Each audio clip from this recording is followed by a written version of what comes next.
we're going to learn a little bit about some of the gods. And I know you've probably heard the names of Odin and Thor, but we're going to learn about a few more. And this is as part of Delaire's book of Norse myths. So let's see what we can learn here. Let me get to the right page. That is not the right page that I want. I want this page here.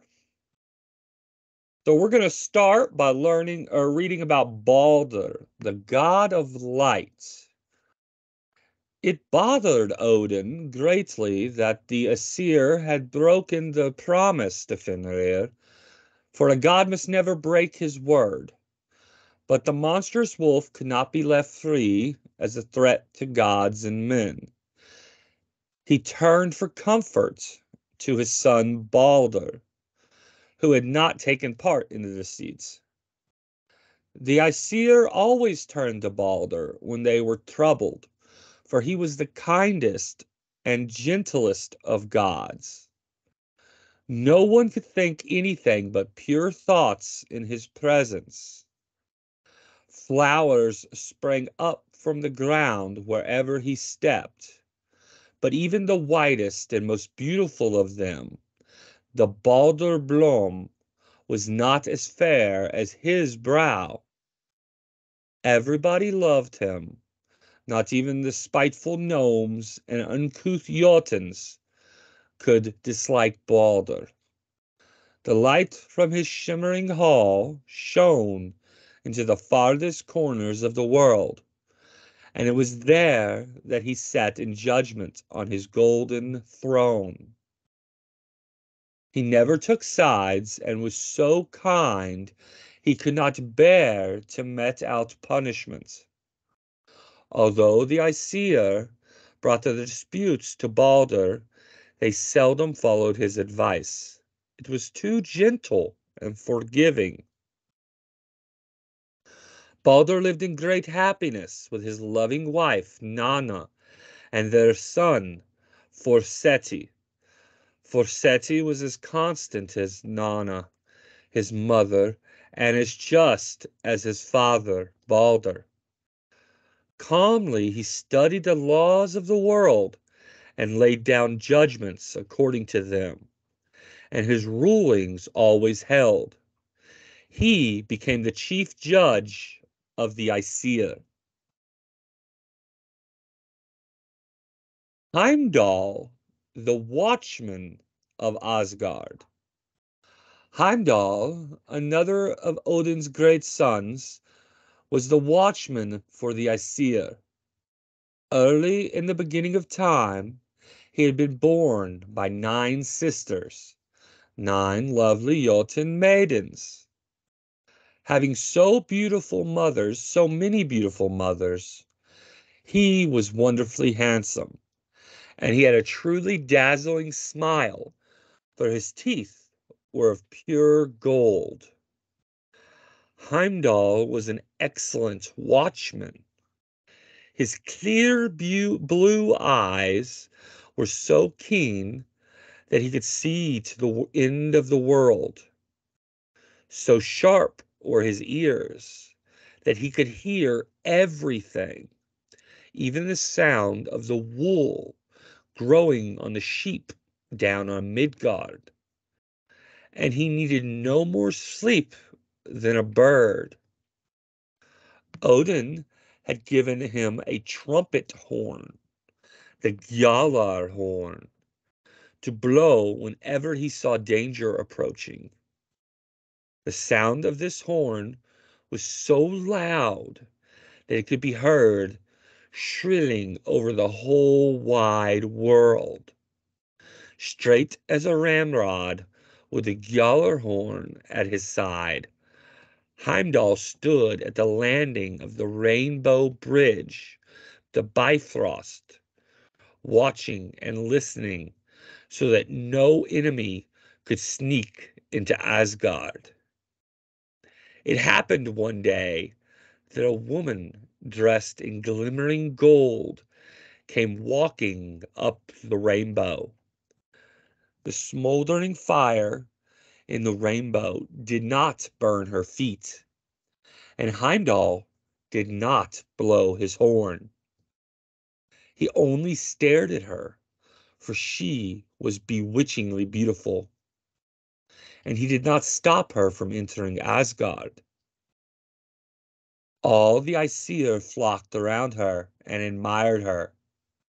She was Gullveig, and she had come from the world of the Vanir gods, the faraway world of the singing winds. Beautiful as Gullveig was, she really was a wicked witch. She had come to Asgard because she wanted gold, and the Aesir had plenty of it. In no time at all, the Aesir had begun to quarrel among themselves, each one trying to bring the most gold to Gullveig.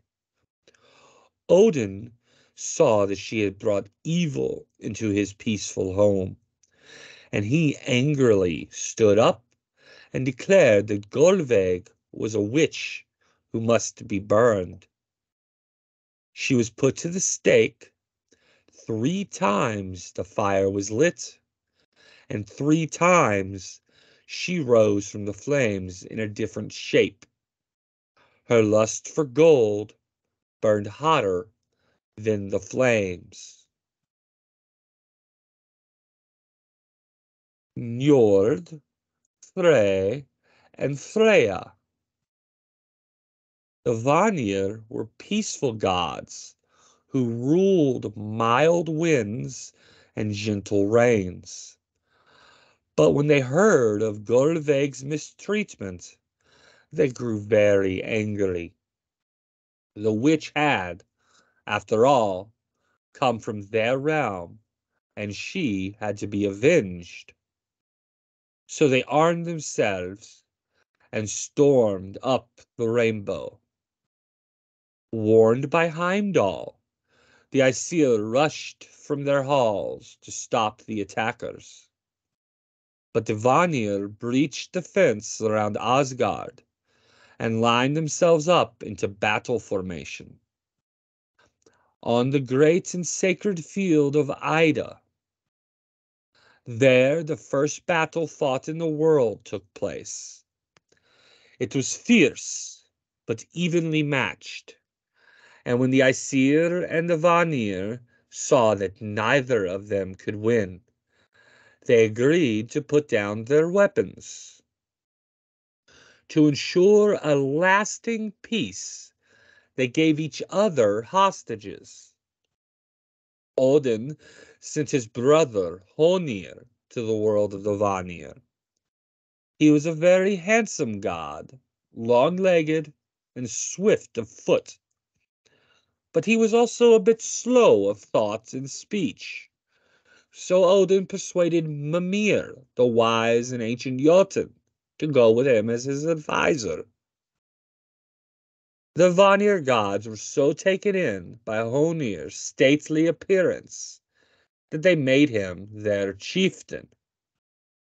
But as time went on, they found that he could not make a single decision without asking Mimir. They thought the Aesir had cheated them by sending someone stupid and unimportant as a hostage. And this made them angry. They did not dare harm Odin's brother, but they wanted revenge. So they cut off Mimir's head and sent it back to Asgard. Odin felt very unhappy about it and sent word to the Vanir that he had acted in good faith. Honir, one of the oldest of the Aesir, and Mimir, the wise old Jotun, were the best he could give them for hostages. Then he used his magic powers and blew life back into Mimir's head. Ever after, in times of distress, he went to Mimir's head for counsel. Honir stayed with the Vanir and there were no more quarrels between the Aesir and the Vanir. The Aesir, for their part, were delighted with the hostages that came to Asgard. The Vanir had sent their god Njord and his two children, Frey and Freya. Njord was a very stately in appearance, was a good and fruitful god. He wove gentle winds to fill the sails of ships, and he blew out wildfires. The Aesir gave him a sparkling hall with a shipyard by the shore of the celestial sea. Frey was a god of fertility. He sent life-giving showers and sunshine to earth and brought rich harvests with him. He had a sword which gleamed as brightly as the sun, and a horse which could dash through roaring flames. And the Aesir gave him the ship that could fly over land and sea, and the marvelous golden boar that the gnomes had made. When Frey rode the boar across the summer sky, its golden bristles, shining like sun rays, lit up the darkest valleys, increasing many-fold the crops on earth. The Aesir gave Frey a palace in Alfheim, and the elves waited upon him. Freya, Frey's sister, was the goddess of love. She came to Asgard in a carriage drawn by gray cats with her little daughter, Norse, on her lap. Norse was so sweet that her name was used to describe anything really delightful. Freya, most beautiful of all the goddesses, was often sad, for her husband, Od, had disappeared. He was a wanderer and a dreamer, and had been lost in one world or another. Freya often went looking for him. Sometimes she drove off with her cats, and sometimes she flew off as a falcon, for she had a suit of falcon feathers, which carried her swiftly through the air when she put it on. The Aesir built a hall for Freya in Asgard, which was almost as big as Odin's. It had to be so big because Freya was very fond of company, and her hall was always thronged with many merry men. Still, Freya would often think of her lost husband and weep herself to sleep. But she was lovely even when she wept, for her tears, rolling silently down her round cheeks, were pure droplets of gold. Bragi, god of poetry. When the matter of hostages had been settled, the Aesir and the Vanir sealed their pact of peace in a strange way. They gathered around a huge vat, chewed certain berries, and solemnly spat the juices into the vat. These divine juices took shape, and out of the vat rose Kvasir, the spirit of knowledge. There was no question that he could not answer, and no matter how much he was pumped for information, he never ran dry. On the contrary, his knowledge increased.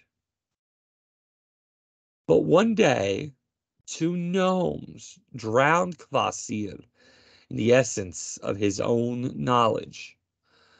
Then they ran off with the essence to their home deep underground. There they poured it into 3 kettles, added honey, and sprinkled it with magic herbs.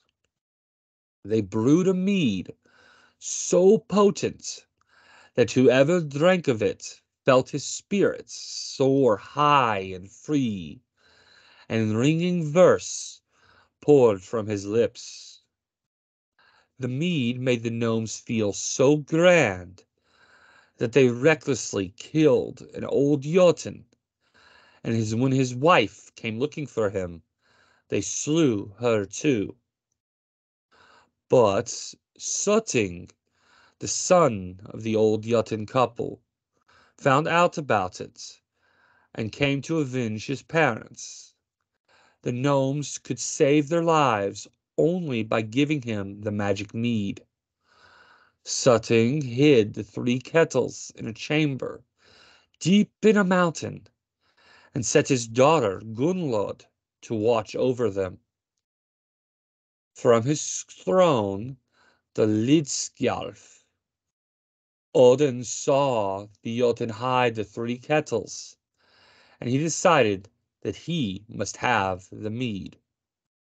So he changed himself into a snake and warmed himself into the mountain through a crack in the rock.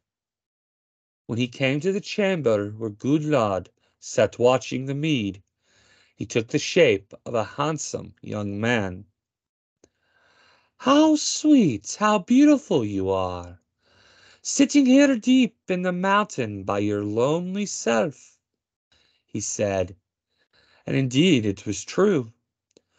Gunnlod was one of the beautiful Jotun maidens, and in her loneliness she liked hearing about it. So she smiled and enjoyed the company of her handsome young guest. After 3 days, she had grown so fond of him that she said he might have a sip from each of the 3 precious kettles she was guarding. 1 sip from each.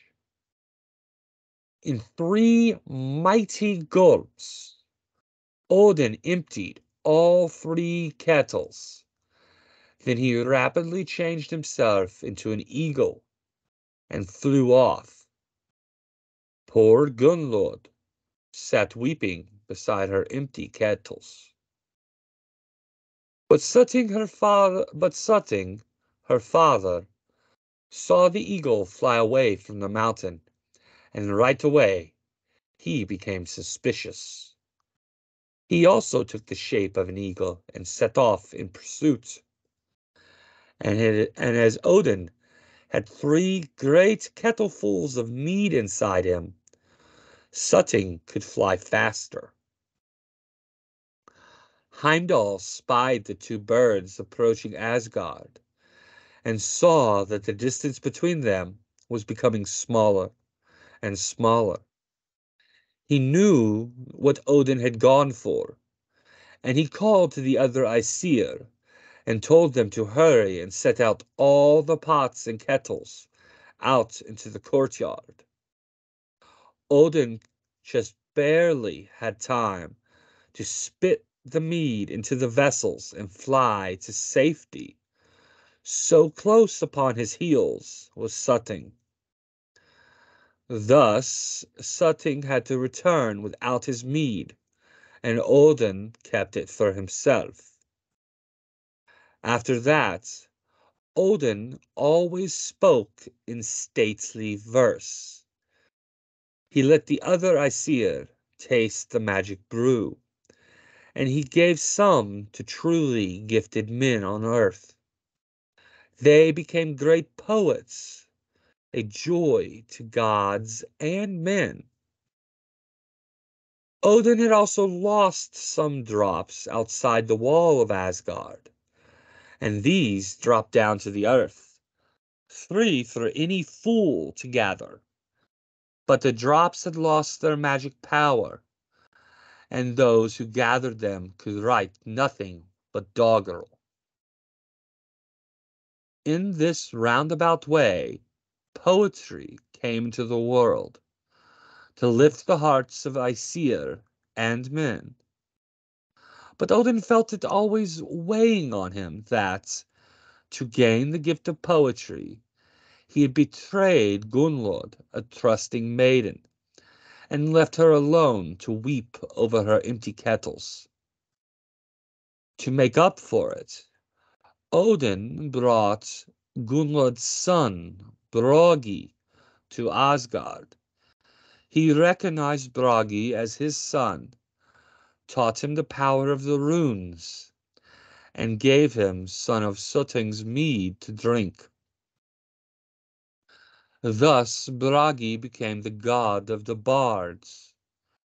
And as a bard needs youth to sing, Odin gave him for his wife, Idun, the keeper of the apples of youth. Whoever took a bite from her apples did not grow old, and the Aesir depended upon Idun and her apples to stay young. With Idun tenderly caring for him, Bragi always had sparkling eyes and rosy cheeks, although his face was framed by the long white beard of a sage.